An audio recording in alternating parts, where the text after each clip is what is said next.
Naam, ahlan wa sahlan wa marhaba, natumai ubuheri wa afya popote pale unapotegea runinga Ebru Africa. Karibu kwenye Ebru Magharibi, ikiwa ni tarehe 21 mwezi wa Disemba mwaka 2015. Naitwa NURU ABDULAZIZ. Kwanza kabisa tuangazie taarifa zilizopewa kipaumbele.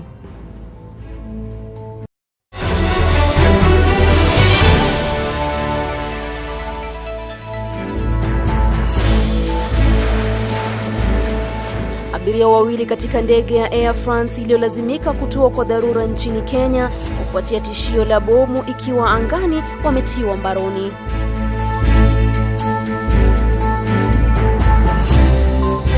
Wakenya wahimizwa kuwa waangalifu barabarani msimu huu wa sikukuu ya Krismasi.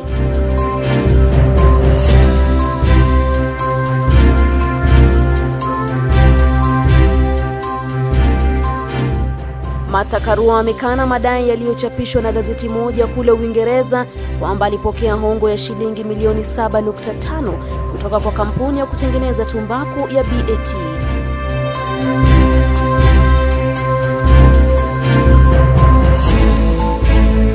Na watu 91 hawajulikani waliko baada ya mji wa Shenzhen nchini Uchina kushuhudia maporomoko ya ardhi.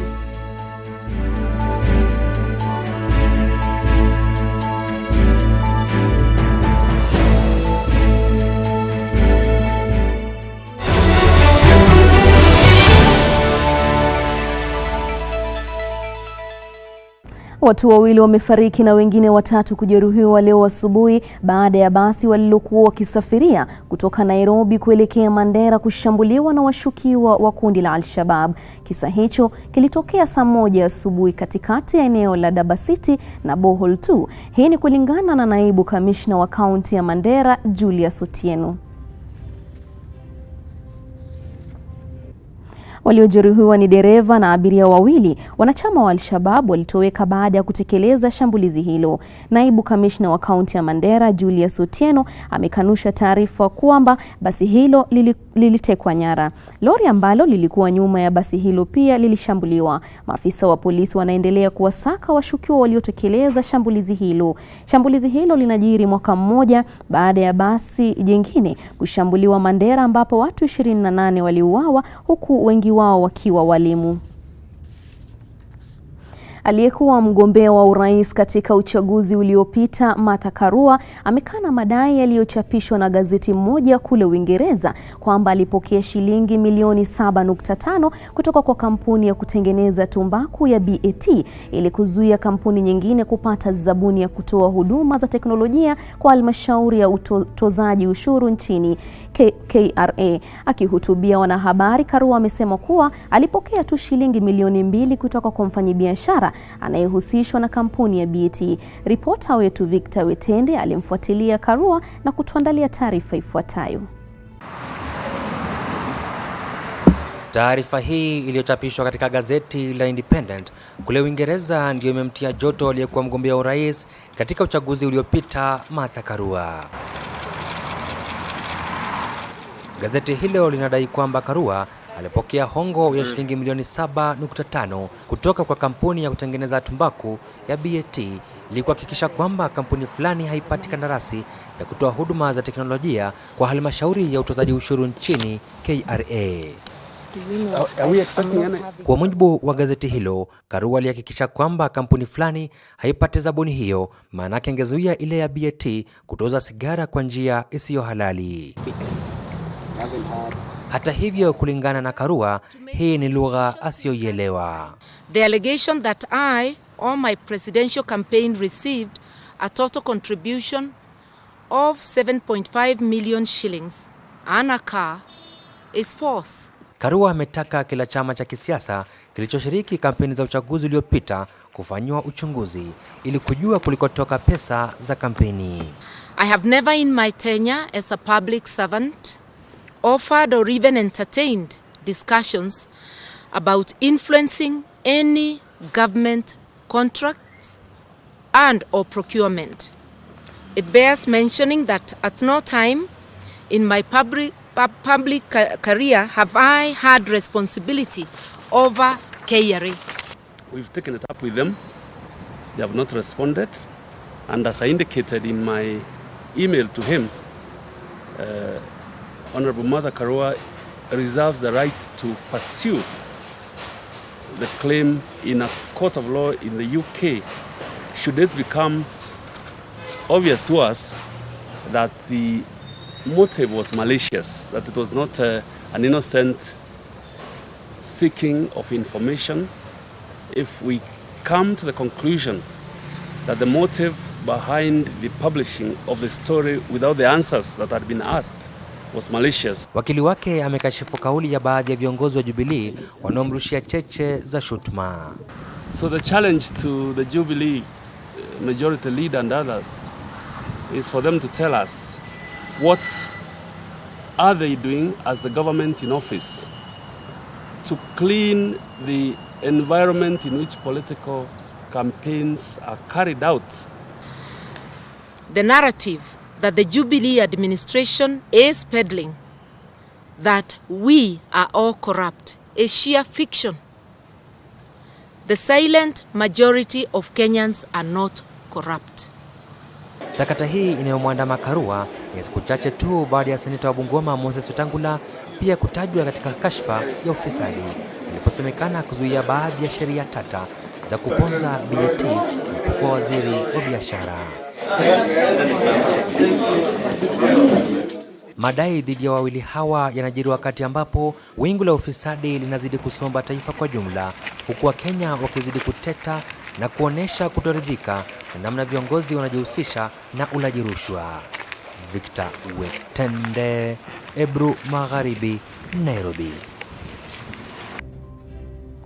Watu wawili waliokuwa abiria katika ndege ya Air France iliyolazimika kutua kwa dharura nchini Kenya hapo jana kufuatia tishio la bomu ikiwa angani wametiwa mbaroni. Inasemekana kuwa wawili hao, mume na mkewe, walikamatwa punde tu baada ya kutua katika uwanja wa kimataifa wa Charles de Gaulle.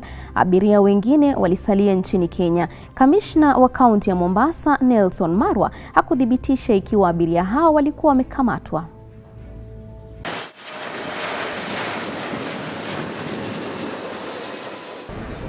Idadi kubwa ya abiria waliokuwa katika ndege hiyo ya kampuni ya ndege ya Air France ya Ufaransa kutoka Mauritius kuelekea Paris, ambayo ililazimika kutua kwa dharura baada ya kuhofiwa kuwa ndani yake kulikuwa na bomu, waliondoka nchini Kenya hapo jana jioni.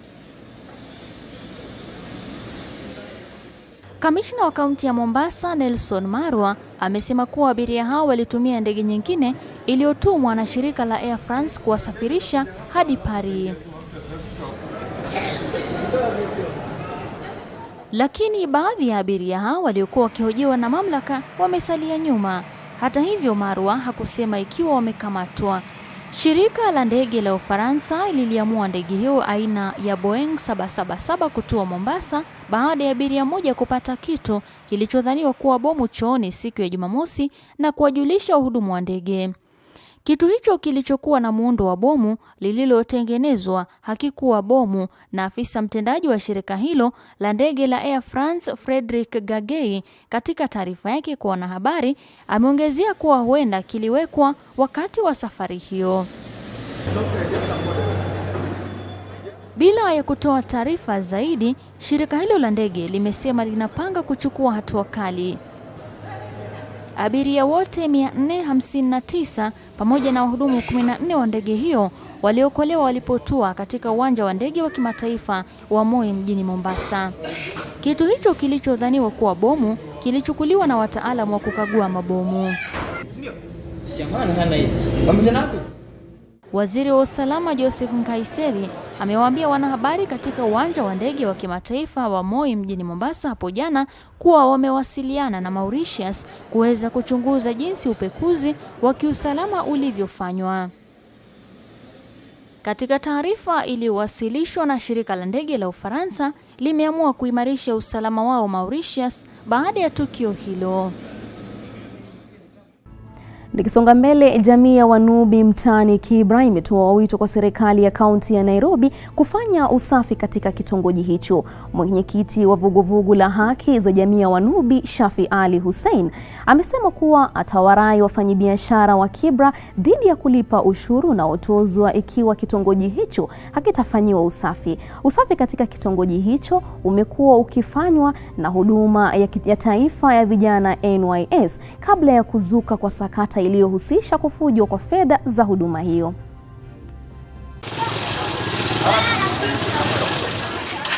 Ndivyo mambo yalivyo katika mtaa wa Kibra. Uvundo, nzi na zaidi tishio la mkurupuko wa magonjwa ni baadhi tu ya changamoto wanazozipitia wakazi wa Kibera.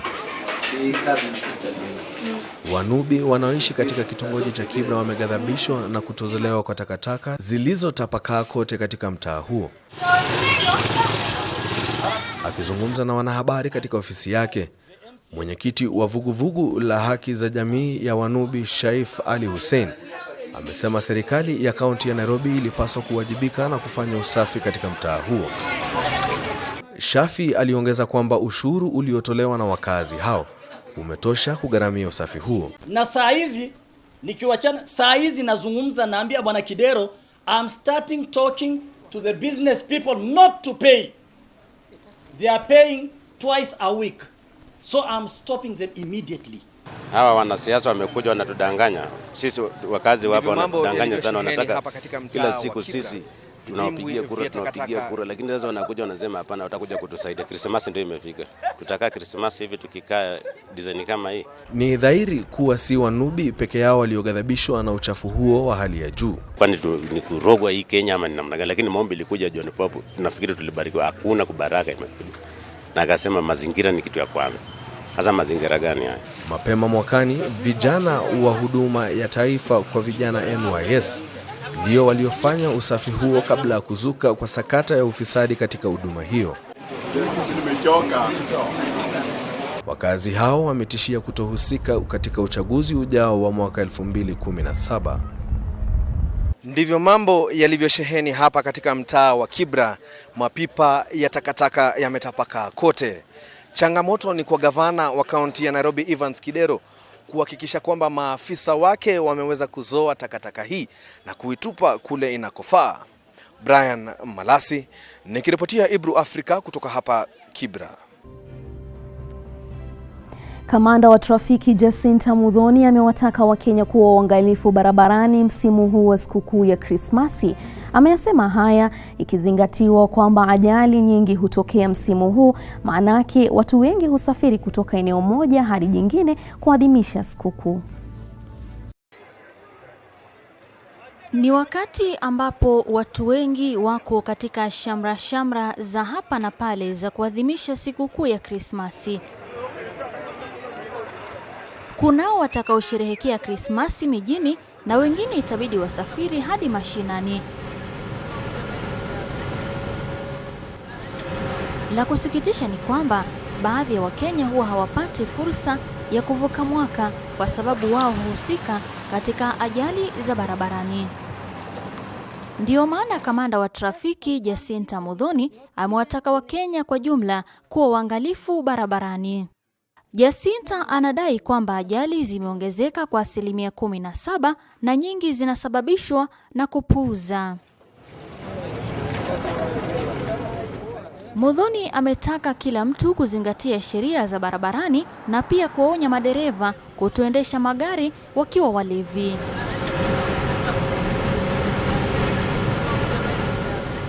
Watu 3,000 hupoteza maisha yao kila mwaka kutokana na ajali za barabarani. Magari ya kibinafsi na malori ndiyo yanayochangia sana katika ajali hizi. Hapa Nairobi, wengi ambao hupata ajali ni wale wanaotembea kwa miguu. Kwengineko, kiongozi wa chama cha Wiper Kalonzo Musyoka amemtetea mkaguzi mkuu wa serikali kuhusu kazi yake kuingiliwa. Amesema ofisi ya mkaguzi mkuu inafaa kuwa na uhuru wa kutosha, kwani ndiyo taasisi ya pekee inayokagua utumizi wa fedha za serikali. Akiwa ameandamana na gavana wa kaunti ya Tana River Hussein Dado, mwakilishi wa wanawake Halima Ware pamoja na wawakilishi wa wadi, kiongozi wa Wiper Kalonzo Musyoka amesema afisi ya mkurugenzi mkuu iko hatarini. Kalonzo amesema afisi ya Edward Ouko inalengwa kwani inadhihirisha wazi jinsi serikali ya Jubilee inavyotumia vibaya fedha za umma. Hebu fikiria, ili kuhakikisha serikali ya Jubilee wanakula pesa zote, wanaenda mnapunguza mamlaka ya yule anaweka hesabu, kukagua hesabu ya serikali ambaye anajulikana kama Auditor General. Ati wanaweza tu kumfanya kiholela. Huyo akitolewa kule, basi kila mtu atakuwa everybody for themselves and God for us all. Kuhusiana na kampeni ya Okoa Kenya, Kalonzo amelihimiza bunge la kaunti ya Tana River kupitisha mswada wa kampeni hiyo. Amesema mswada huo ndio utakaotoa suluhu ya matatizo mengi yanayolikumba taifa hili, kwani fedha zinazotengewa kaunti zitaongezwa na kusababisha maendeleo kushuhudiwa. Wizi wa hadharani.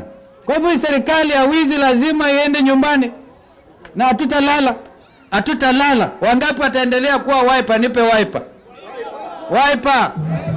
Miungano ya CORD na Jubilee inataka kura ya maoni ifanywe ili katiba iweze kufanyiwa mabadiliko. Wanasiasa wanataka kura ya maoni ijumuishwe na uchaguzi mkuu wa mwaka 2017. Mtu mmoja kati ya 4 anayehitaji msaada wa kibinadamu hii leo ni msichana mdogo. 3 kati ya 5 ni wa kutoka mataifa yanayoshuhudia ghasia au majanga. Takwimu zinaonyesha kwamba Kenya kunradhi haijasazwa. Hitaji la msaada wa kibinadamu linachangiwa na ghasia, machafuko ya kisiasa, dhulma pamoja na kiwango cha chini cha fedha zinazotengwa na serikali.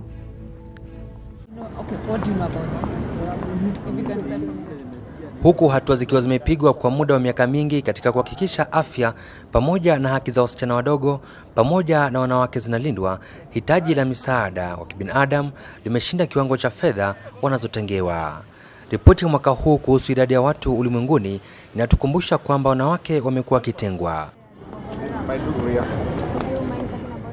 This group of people or this segment of the population are not affected in the same way. There are some who are more vulnerable than the others. And in particular, women, children, young people, and those with disabilities. How do we assess the situation? The vulnerable population in emergencies, the issue of reproductive health, where we find our young people, women, and the children are the most affected.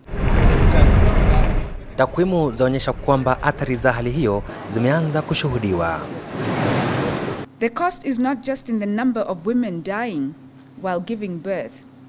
Women and girls in such emergencies invariably do not have the protection of family and community.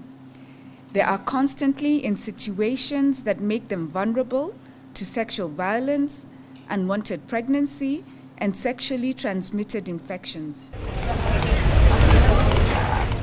Ripoti ya Baraza la Kitaifa la kushughulikia masuala ya idadi ya watu na maendeleo inaonyesha kwamba Kenya haijakuwa ikikabiliana vyema na ghasia, majanga na hatari ya ukosefu wa usalama. We focus only on displacement at the time of occurrence of the event, either flood or drought or conflict. But once Kulingana na ripoti hiyo, serikali imeshindwa kutenga fedha za kutosha kwa wakimbizi wa ndani kwa ndani wa kike. We have not given adequate funding or programmatic attention to possible solutions for keeping girls and women safe in emergencies. In our development agenda, we should consider those who are displaced, whether refugees or internally displaced persons, that their concerns, their need should be part and parcel of the development agenda. Mashirika ya UNFPA, Chuo Kikuu cha Nairobi, shirika la PSRI na NCPD inalenga kuhakikisha kwamba ifikapo mwaka 2030 haki za wasichana zitakuwa zinatimizwa. Security. Next. Wakenya huenda wakafaidika na utajiri wa madini iwapo mswada wa uchimbaji madini utapitishwa na kuwa sheria. Katika taarifa yake ya kwanza kwa vyombo vya habari, waziri mpya wa uchimbaji madini Dan Kazungu amesema mswada huo ni wenye manufaa kwa sekta ya uchimbaji madini. Kazungu amesema ni vyema iwapo uchunguzi utafanywa ili kutambua maeneo ambayo madini yanapatikana. Okay. Waziri mpya wa uchimbaji madini Dan Kazungu yuko tayari kuendelea na alipoachia waziri Najib Balala. Najib Balala managed to get revenue worth 1.2 billion Kenya shillings. Imagine that. And that's why we're talking as a team, we're saying, what can we do? And the game plan here is not growth, it's about leapfrogging. So from 1.2 billion, we have decided here that we'll be pushing ourselves hard to ensure by next year, December, God willing, we want to be doing over 2.5 B, leapfrogging. Huku ripoti zikionyesha kwamba 90% ya ardhi ya Kenya haijafanyiwa uchunguzi. Waziri Kazungu amesema kuna haja ya shughuli ya kuchunguza ardhi kufanywa mara moja. We have priorities. And one of the key priorities that we have is the geophysical survey, airborne geophysical survey, because this country cannot talk about mineral occurrences. We have to talk about, with surety that we have done a survey and we know exactly what we have underneath this building. We need to be doing that as soon as possible. Kazungu anatarajiwa kushinikiza kupitishwa kwa mswada wa uchimbaji madini ili kuhakikisha kwamba uchumi wa taifa hili unashuhudia ukuaji. Also, in that mining bill, it's one of the very key provisions is that mining mineral wealth will be distributed in 3 areas. The national government gets 70%, county governments get 20%, and local communities get 10%. And in the same vein, there is some of the regulation which we are pushing, which I've seen, which says that mining companies might go ahead and even sign what they call community development agreements. Yes. Mswada huo pia utaweka wazi jinsi fedha za uchimbaji madini zitakavyogawanywa. There are those companies who somehow they managed to get a lower deal in terms of royalties through the negotiations they had, and now negotiations are ongoing to see whether we can improve that. And that's work in progress. I think it's the advanced talks on that. I think very soon you'll be hearing a breakthrough.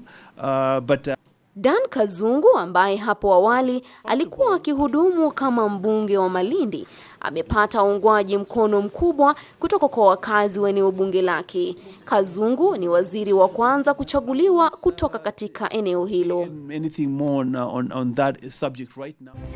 Watu 7 wameokolewa huku wengine 91 hawajulikani waliko baada ya mji wa Shenzhen nchini Uchina kushuhudia maporomoko ya ardhi na kupelekea majengo 33 kuporomoka hapo jana katika maeneo ya viwandani. Shughuli ya uokoaji inaendelea huku zaidi ya wakazi 900 wakiwa wameokolewa kufikia leo asubuhi.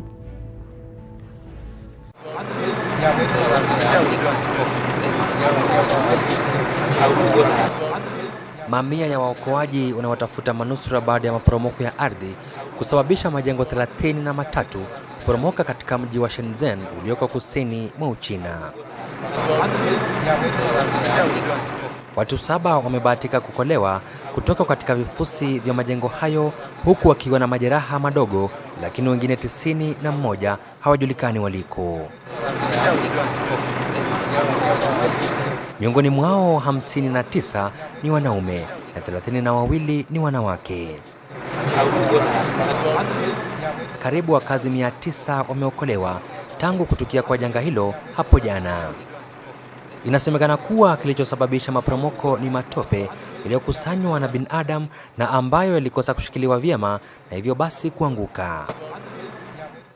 Kulingana na naibu meya wa mji huo ulioathiriwa, miongoni mwa majumba hayo 33 yaliyoharibiwa, 14 ni majengo ya viwanda, majengo 2 yaliyotumika kama ofisi, 1 lilikuwa duka, majengo 3 yalikuwa ya malazi na 13 makazi.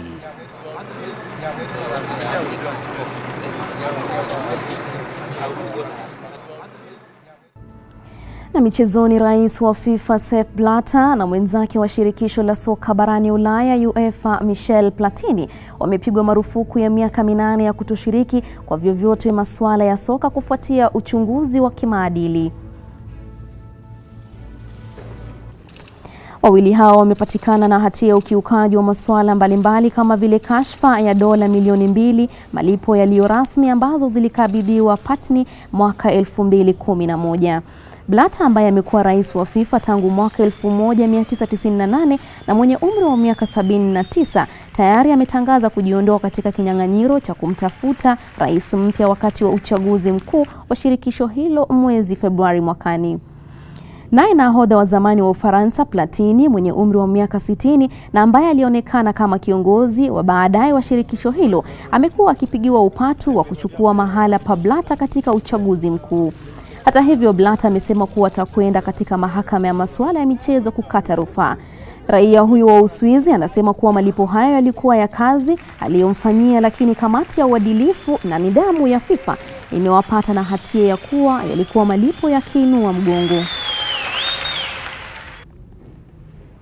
Na mtazamaji, kufikia hapo sinabudi kutamatisha taarifa zetu za Ebru Magharibi. Kwa taarifa zaidi ungana nasi mwendo wa saa 3 kamili. Naitwa NURU ABDULAZIZ, uwe na usiku mwema.